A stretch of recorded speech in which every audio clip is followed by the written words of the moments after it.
At sino ang mastermind? Yung kanyang tatay nga kaya, na ayon sa pananaliksik, ay di umanong involved sa United Front activities ng Communist Party of China. Saan siya humugot ng lakas ng loob na tumakbong mayor? O ito na ba ang plano mula sa simula?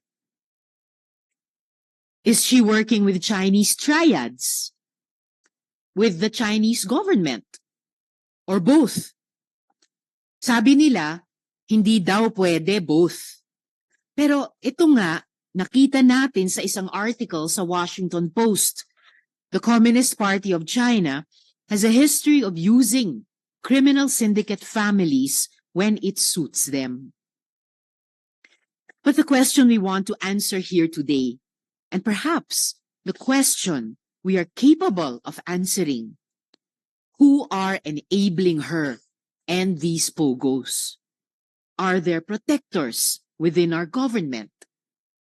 Bakit tayo umabot sa ganito? Before I call on the COMSEC, I'd like to acknowledge